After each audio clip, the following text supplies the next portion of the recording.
오케이? 그러면 또 다섯 번째 시간인가요? 같이 살펴보겠습니다. 이번 시간은 안내드린 대로 40분간 진행하고요. 20분간의 빅브레이크를 가질 예정입니다.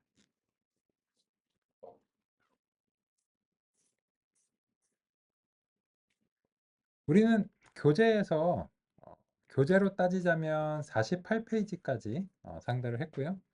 이러한 공식을 구체적인 이제 수식으로 구현을 했습니다.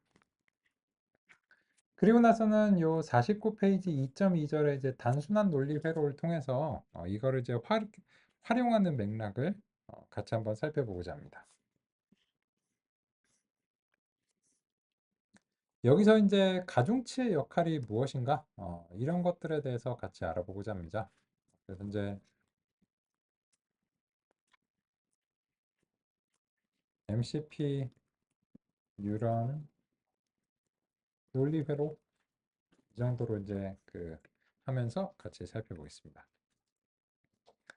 그러면 먼저 논리 회로라고 하는 것이 무엇인가에 대해서 좀 이제 살펴보겠습니다.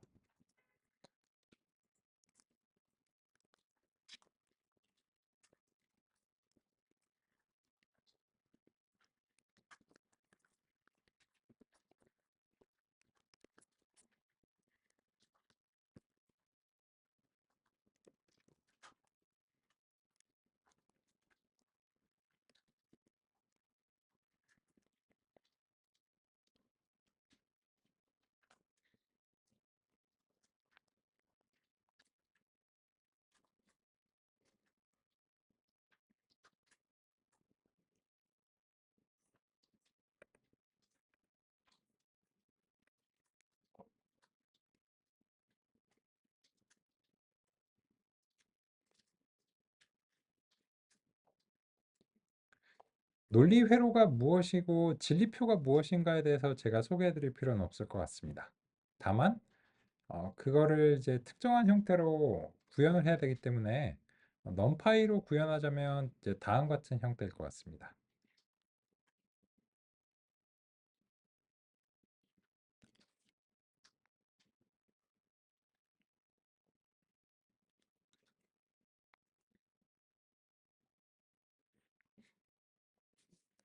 다음과 같은 이제 형태인데 여기에 대해서 이제 이렇게 이제 하시는 이제 방법도 있고, 그죠? 또 이제 뭐 다른 형태로 이제 출력도 가능한데 그냥 일단 이렇게 살펴보겠습니다. 그러면 이제 여기에 대해서 우리가 이제 논리 회로라고 하는 것은 이제 엔드나 낸드냐 5월이냐 라고 하는 이제 이런 부분입니다. 근데 이제 이 얘기를 이제 뜬금없이 왜 하느냐 라고 하면 다음 같은 이유입니다. 먼저 표기를 좀 정리를 해보겠습니다. 뉴런의 입력과 출력을 전체적으로 살펴보겠습니다. 먼저 입력이 여러 개의 특징으로 들어옵니다. 이때 입력은 숫자로 표현되어야 합니다. 그래야 연산할 수 있기 때문입니다. 입력은 각각 대응하는 가중치가 있습니다. 입력과 가중치가 곱해지고 전체는 더해져서 취합됩니다. 취합된 결과는 단일한 숫자로 표현됩니다. 이렇게 표현된 숫자를 Z라고 표기했습니다. 이 값은 입력을 종합적으로 표현합니다. 마지막으로 이 값은 활성화 단계를 거쳐 최종 출력이 됩니다. 그러면 여기서 이제 소개해드리고자 하는 바는 이제 우리가 MCP 뉴런의 입력으로서 오랜 전통에 따라서 이제 X죠. 네. 그리고 이제 이 MCP 뉴런을 모종의 함수라고 하겠습니다. 그래서 역시나 오랜 전통을 따라서 F라고 부르겠습니다. 그러면 이 MCP 뉴런에 대해서 어떤 이제 입력이 있고 거기에 대한 이제 출력이 발생하는데 이런 형태가 이제 함수잖아요. 그런데 이 함수의 출력을 특정하게 결정하는 것이 이 W와 B의 역할이고 얘네들을 합쳐서 매개 변수라고 부르겠습니다. 근데 이런 얘기를 지금 왜 하냐? 라고 하면은 매개 변수의 설정에 따라서 이 MCP 뉴런이 AND나 NAND나 또는 OR이 될 수 있다는 것을 같이 살펴볼 텐데요. 진리표의 입력이니까 얘는 0.0,0부터 1,1까지 동일한데 매개 변수를 다르게 설정하는 거에 따라서 AND가 되거나 NAND가 되거나 OR이 될 수 있다라고 하는 점입니다. 진짜 그런지 같이 한번 살펴보겠습니다. 그래서 이제 예를 들어서 그러면 이제 Y를 이제 구해야 되는데 MCP 뉴런에 이제 X를 이제 전달합니다. 그리고 이제 W와 이제 B를 전달하고 싶은데 이거를 이제 바꿔가면서 전달할 수 있게 함수로 좀 만들겠습니다. 그래서 이제 W와 B만 전달하겠습니다. 그리고 전체적으로 이거를 함수의 안쪽으로 집어넣기 위해서 전체적으로 이제 선택을 하고 탭키로 이렇게 밀어 넣겠습니다. 그리고 Shift 탭키 하면 바깥쪽으로 나오고 탭키 하면 안쪽으로 밀어지죠. 들여쓰기가 한 칸 이제 진행이 이제 되고요. 그리고 이제 이거는 이제 최종적으로 요 프린트문은 그래서 y가 이제 얼마가 나왔나 이런 식으로 이제 출력을 이제 해보고 싶습니다. 그러면 이제 왜 이런 값이 설정이 되었는가에 대해서는 곧 상의 드리기로 하고요. 그냥 먼저 다짜고짜 어떤 특정한 값을 설정을 해보겠습니다.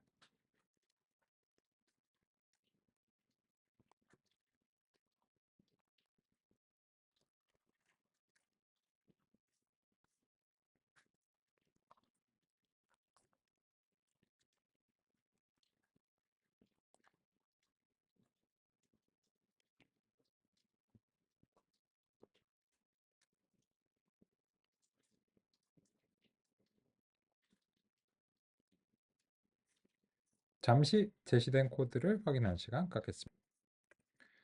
그러면 같이 한번 살펴보겠습니다. 보시면 이 w_end와 b_end를 특정한 값으로 설정했는데 이거를 왜 이렇게 설정했는가는 아직 상의 드리지 않고 그냥 다짜고짜 설정했습니다. 일단 효과를 먼저 보기 위해서고요. 그리고 이 logic이라는 함수로 만들어서 이제 w와 b를 전달했는데 이때 x를 전달하지 않았습니다. 왜 그러냐면 x는 0,0부터 1,1까지 변함이 없이 늘 이렇기 때문입니다. 즉 이제 MCP 뉴런에 전달되는 입력은 변화가 없는데 이 매개 변수의 값들이 특정하게 설정되는 거에 따라서 출력이 어떻게 영향을 받는가 이런 점을 이제 알고 싶었습니다. 그래서 아까의 표기에 따르자면 이런 식이죠.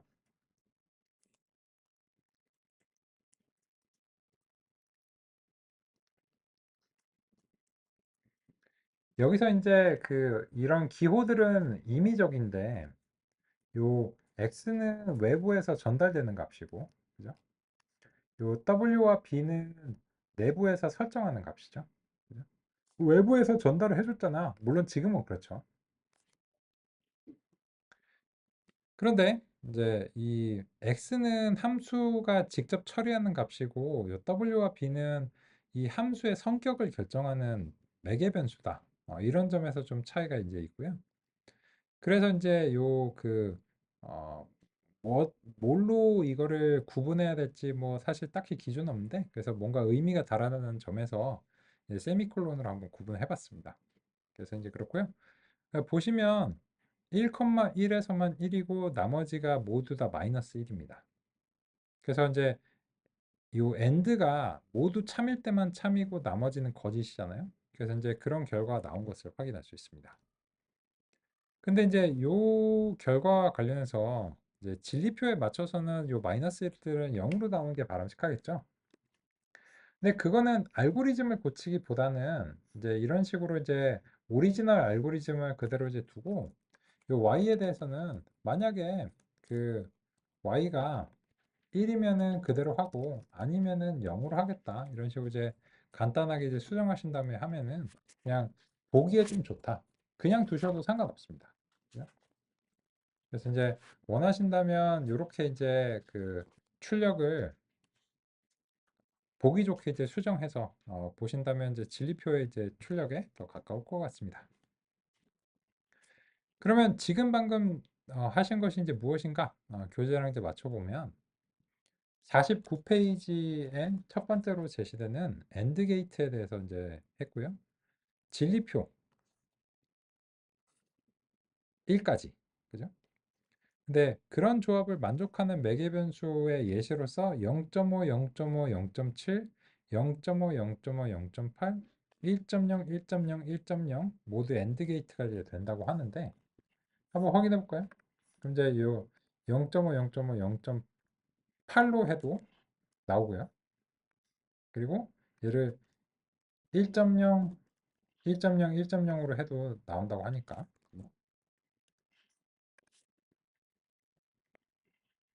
그래서 이제 그 여러 가지 이제 조합들이 가능하고 그 미리 말씀드리면 무한히 많은 조합들이 가능합니다.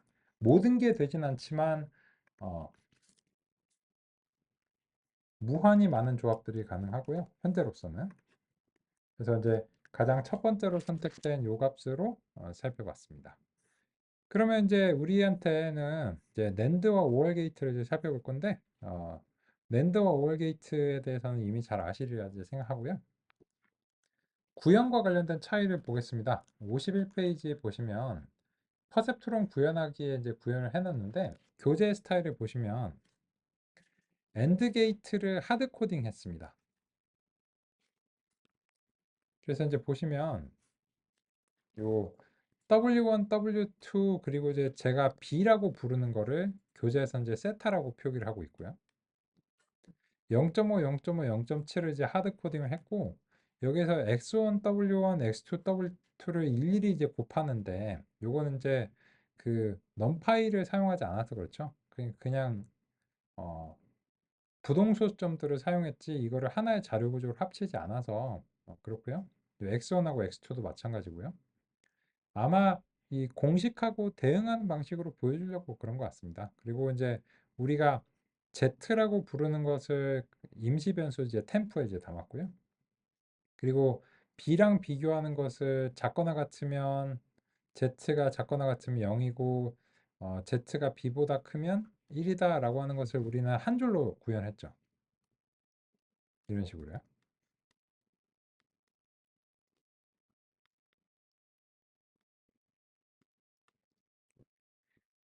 그거를 이제 그 풀어서 이제 썼는데 이 정도는 이렇게 한 줄 스타일이 좋은 것 같습니다. 그리고 이제 else if보다는 else로 하는 게 바람직하겠죠. 그죠? 그래서 이제 교재는 제가 거의 6년째 선택을 하고 있는데 그 코드가 마음에 들어서는 아닙니다. 이 분량 자체가 오일의 과정에 그냥 적당히 참고가 될 만하기 때문에 선택을 하는 거고요.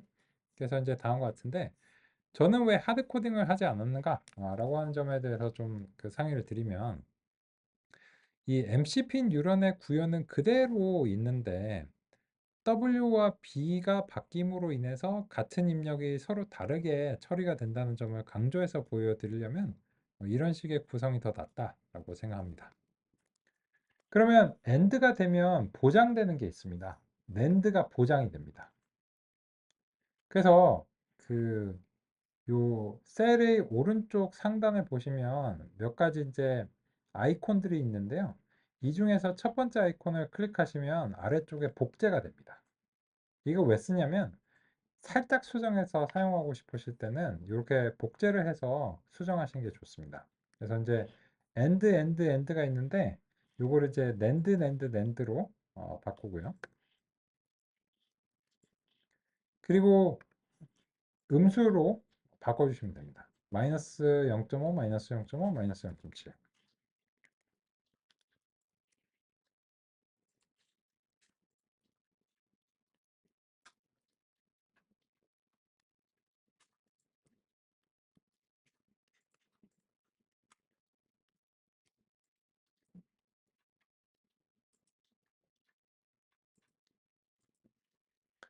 간단하게 확인이 가능하신 것처럼 낸드가 된 것을 확인할 수 있습니다. 그래서 엔드가 되면 낸드가 무조건 이제 보장이 되는 거죠. 그러면 이제 그 다음으로는 5월을 확인해 보겠습니다. 5월도 이제 비슷한데요. 그래서 이제 그 셀을 어, 다시 이제 복제하겠습니다.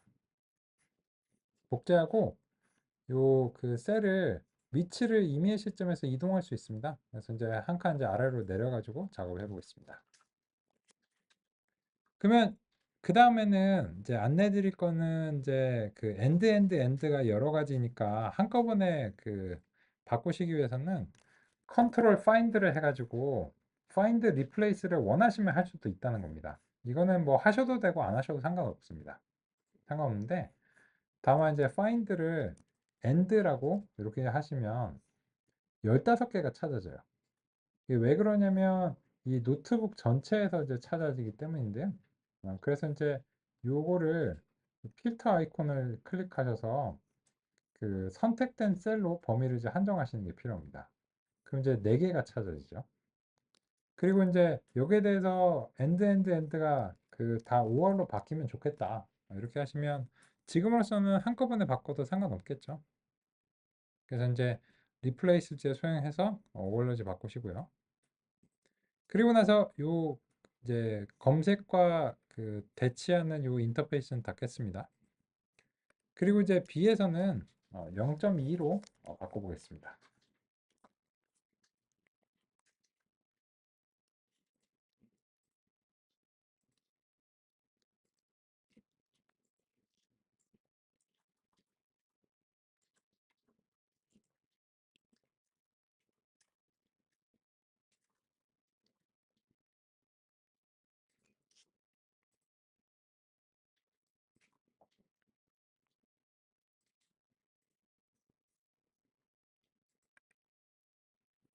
그러면 이제 소개드린 내용을 이제 보시면 이 MCP 뉴런은 이런 거죠. 자기가 장래 희망이 나 뭐 이런 게 없어요. 그냥 뭐 난 뭐가 될지 모르겠어. 뭐 이런 건데 이 자신이 의 매개 변수가 뭔가로 결정이 되게 되면 그러면 이 매개 변수에 따라서 AND가 되거나 NAND가 되거나 OR이 될 수 있다 라고 하는 점을 살펴봤습니다. 근데 그런 게 왜 중요할까요?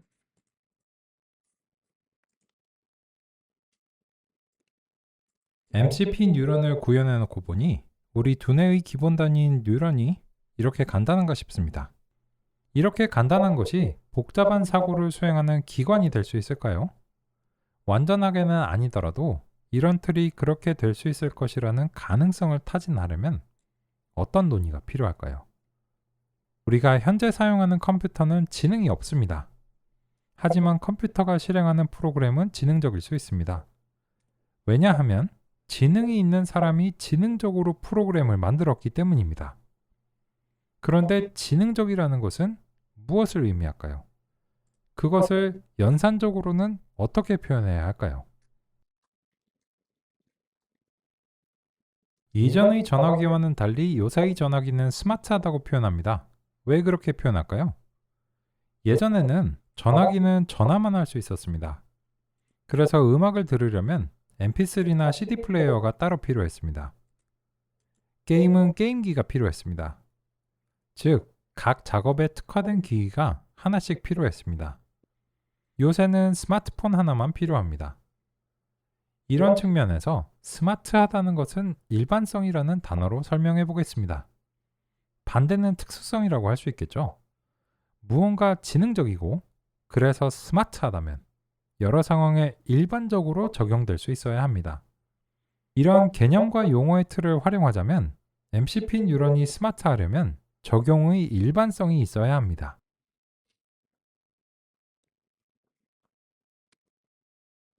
스마트폰은 컴퓨터입니다. 여기서 컴퓨터라고 할 때는 어떤 임의의 프로그램을 실행시킬 수 있는 것이라고 하겠습니다. 컴퓨터이기 때문에 전화도 할 수 있고 음악을 듣고 웹서핑을 하거나 게임도 할 수 있습니다. 매우 일반적이고 범용적입니다. 그런데 이런 컴퓨터는 논리회로의 조합입니다. 2005년 발표된 어느 논문에 따르면 낸드 게이트 조합만으로 개념적인 컴퓨터를 만들 수 있다고 합니다.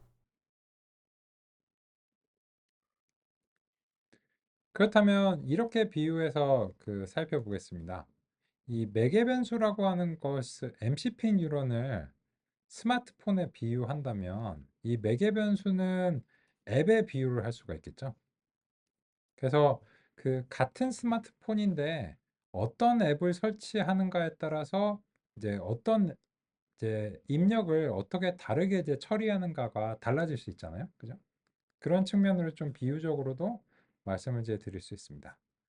그게 바로 MCP 뉴런입니다. 그래서 이제 51페이지에 이제 구현이 이제 달랐는데요. 52페이지의 논의를 이제 살펴보겠습니다. 여기서는 이게 그 전개가 가중 취업 편향이 이제 도입이 됐다라고 하는데 이 부분은 좀 마음에 안 드는 부분이긴 합니다. 왜냐면 이거는 그냥 공식을 정리하는 부분이지 뭐 이렇게 페이지를 할당하는 부분은 아니라고 생각합니다. 이게 무슨 말인가?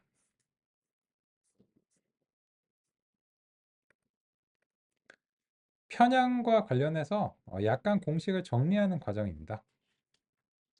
그런데 활성화 과정에서 약간 아쉬운 점이 있습니다. Z를 B와 요거를 보시기 전에 요거를 보고 가겠습니다. 투자의 비유에서 취합과 활성화의 의미를 살펴보겠습니다.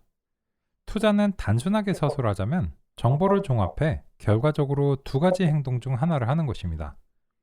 사고 팔아서 이윤을 추구합니다. 다양한 정보 속에서 중요한 것과 그렇지 않은 것을 적절하게 차등해서 지능적으로 처리하는 것이 중요합니다. 여러 정보는 결과적으로 어떤 지표로 취합될 수 있습니다. 주식시장에서 그러한 지표 중에 하나가 코스피입니다. 그런데 지표가 좋다 나쁘다라고 하는 것은 정보에 불과합니다. 코스피 지표가 Z라면 Y는 어떤 행동을 할 것인가를 의미합니다. 예를 들어 1은 산다, 마이너스 1은 판다라는 행동으로 비유할 수 있습니다. 이때 정보가 취합된 지표 Z에 따라 최종적으로 사거나 파는 것을 실행할 때 B의 역할이 중요합니다. 같은 지표 값이라고 해도 임계점 B 값에 따라 최종 실행은 달라질 수 있습니다. 예를 들어 편향비를 투자자 마음속의 임계점이라고 하겠습니다. 어떤 사람은 코스피가 4천이면 사겠다 라고 마음먹을 수 있고 또 다른 사람은 3천만 넘어도 팔겠다 라고 생각할 수 있습니다. 그래서 같은 지표에 대해서 어떤 B값을 기준으로 하는가에 따라 행동이 완전히 달라질 수 있습니다. 투자의 경우라면 이에 따라 이익이 달라질 수 있겠죠. 그래서 가중치와 함께 편향 비도 지능적인 동작에 기여하는 중요한 요인입니다. 최근에 인공지능과 관련해서 인공지능 산업이 이렇게 뜨면서 주식도 난리잖아요. 그래서 뭐 엔비디아도 막 그렇고 뭐 마이크로소프트, 구글 뭐 이런 데들이 다 그런데 엔비디아 그래서 지금 사야 될까요? 팔아야 될까요? 그죠? 어려운 얘기잖아요. 뭐 그 여기서 이제 주식 투자에 대해서 얘기하자는 게 아니고 비의 역할에 대해서 얘기하자는 겁니다. 만약에 이게 내가 엔비디아와 같은 이 GPU의 수요가 계속해서 계속 증가할 것 같아. 라고 얘기한다면 지금도 싼 거예요. 지금의 가격이 얼마든지 간에 지금도 싼 건데 만약에 그렇게 느끼지 않아요. 야, 이 정도면은 웬만큼 지금 살 땐 다 샀어. 이렇게 느낀다면 지금의 가격은 이제 임계점인 거죠. 팔아야 될 시점인 거죠. 그죠?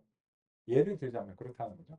그래서 이 B라고 하는 것의 이제 의미가 다음과 같다는 건데 그러면 우리의 실험에서도 이거를 확인할 수 있습니다.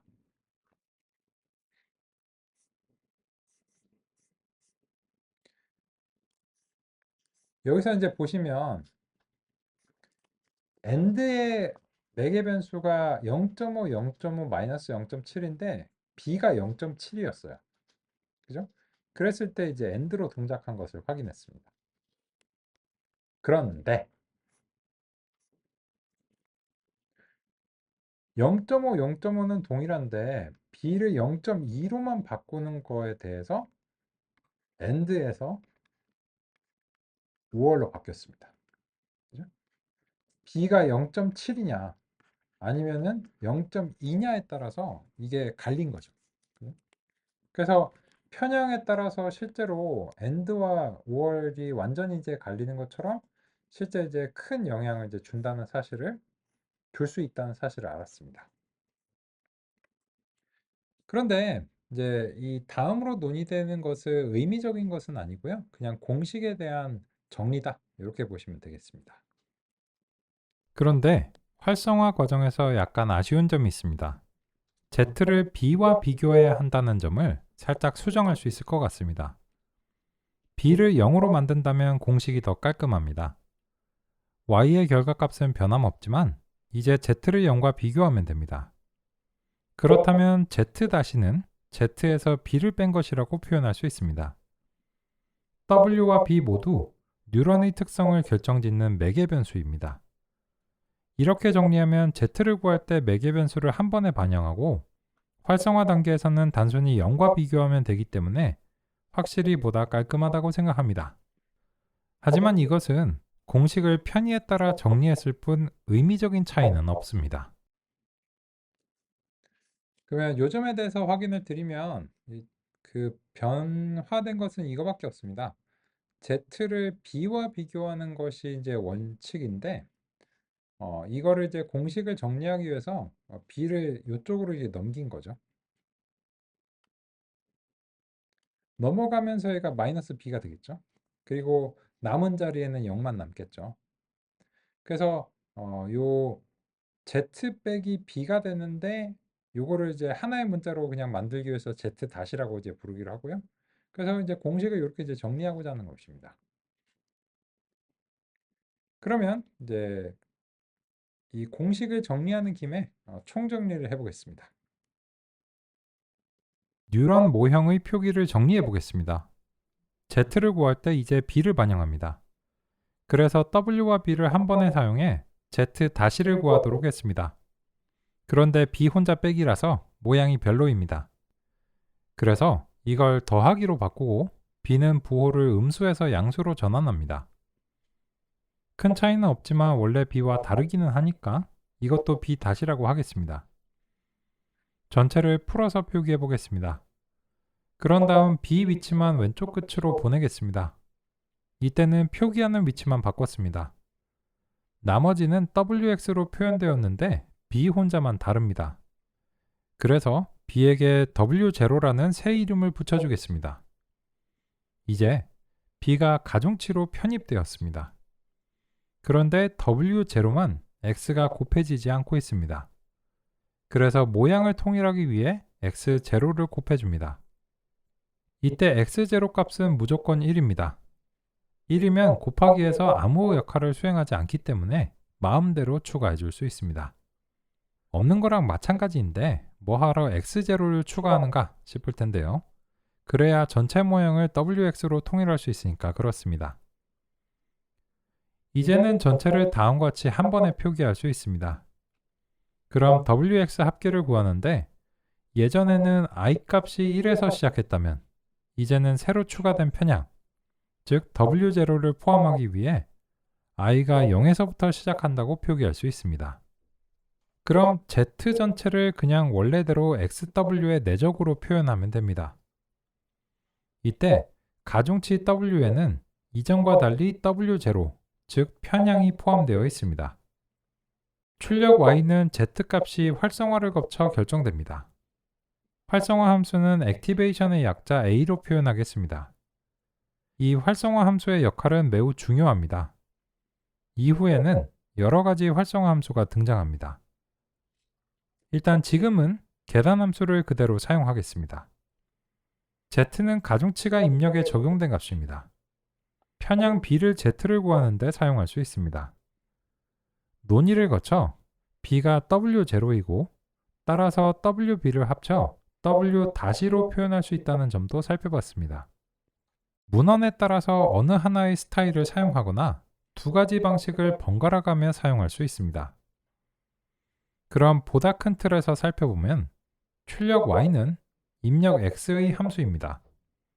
이것은 당연하죠. 이때 함수는 매개 변수의 설정에 따라 달라집니다. 매개 변수는 그리스 문자 세타로 표현하겠습니다. 그럼 세타는 가중치와 편향을 모두 포함합니다. 이때 편향을 W0라고 하면 전체를 그냥 가중치라고 부를 수도 있습니다. 그래서 지금부터는 특별히 다른 이유가 없으면 매개 변수와 가중치는 거의 동의어라고 생각하겠습니다.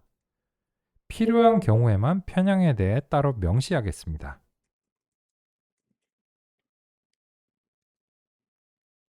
B를 가중치로 간주하는 경우 그림은 이렇게 표현될 수도 있습니다. 문헌마다 약간씩 다를 수 있는데 둘 다 마찬가지입니다. 그러면 이거를 우리의 그 구현에 반영하면 어떻게 되는가? 하면 진짜 간단합니다.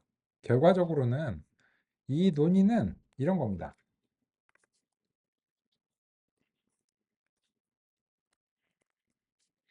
여기서 원래 여기에 B가 있었는데 이거를 이쪽으로 이렇게 올려줍니다.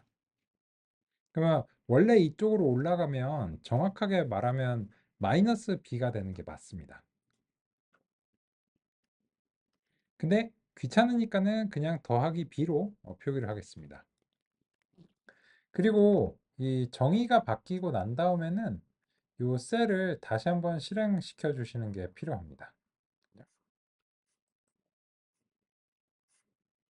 요거는 지금 이제 x가 바뀌어서 그렇습니다. 그래서 이제 요 그 밑에 있는 x가 좀 바뀌었기 때문에 여기서 이제 그냥 다시 한번 좀 정의해 주겠습니다.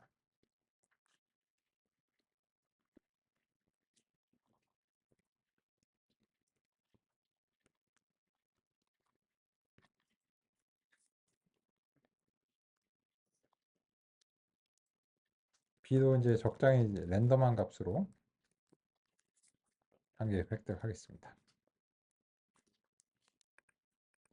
그래서 이제 요거를 이제 이왕 만드는 김에 좀 예쁘게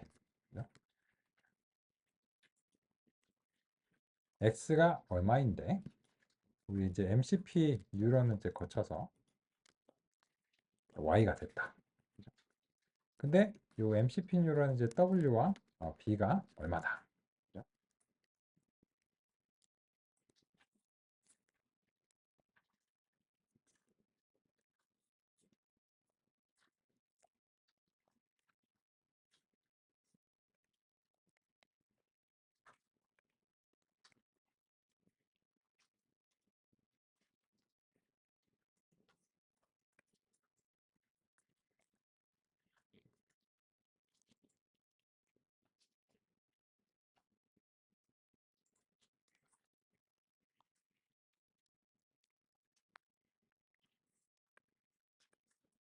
이건 너무 번잡스러우니까는 z라고 그냥 하자. z를 표현할 수가 없구나. 이렇게 이제 하겠습니다. w와 b는 뭐 저기 나오니까.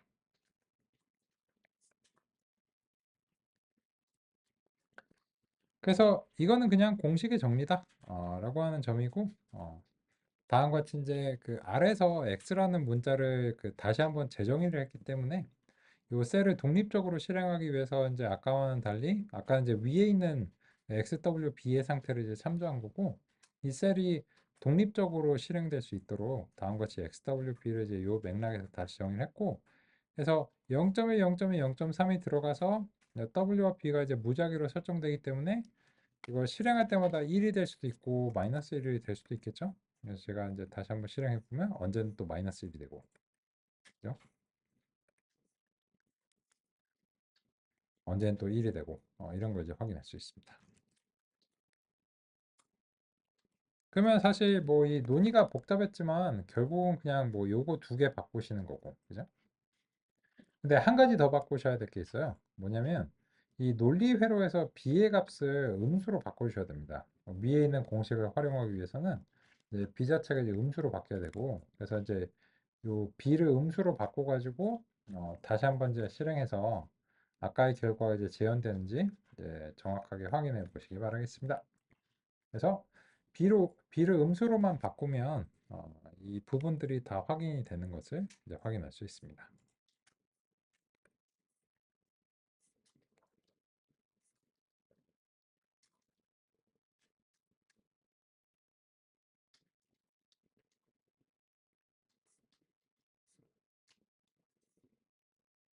그러면 이제 그 교재에서 이제 보시면 52페이지의 그 식 2.2번을 같이 한번 살펴보겠습니다.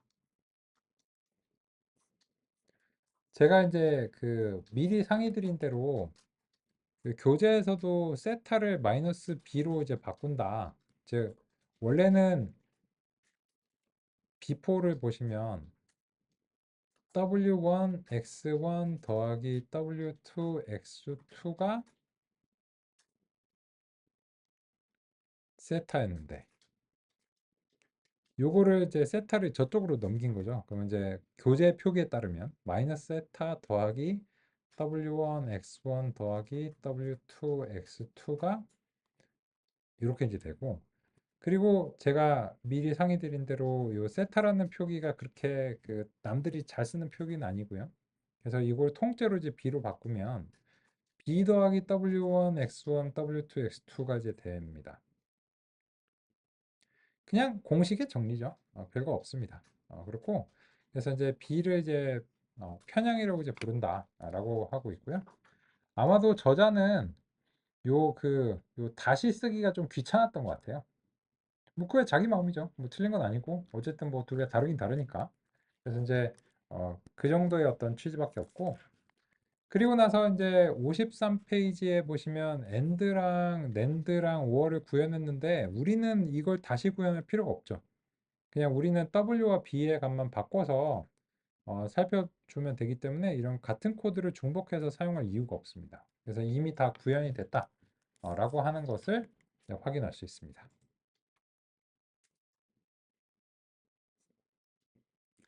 그러면 결과적으로는 54페이지까지 살펴보신 겁니다. 54페이지 직전까지 살펴보셨는데, 이제 우리는 2.4절의 퍼셉트론의 한계를 논의하고 싶은데 그 퍼셉트론이 아니다라고 하는 점입니다. 여기까지는 MCP 뉴런이고요. 그래서 MCP 뉴런이 퍼셉트론이 되는 과정이 한 15년 정도 걸렸습니다. 그런 과정은 상의 드린 대로 빅브레이크 이후에 살펴보겠습니다. 우리는 20분간의 빅브레이크를 갖고 3시 30분부터 다시 시작하도록 하겠습니다. 빅브레이크.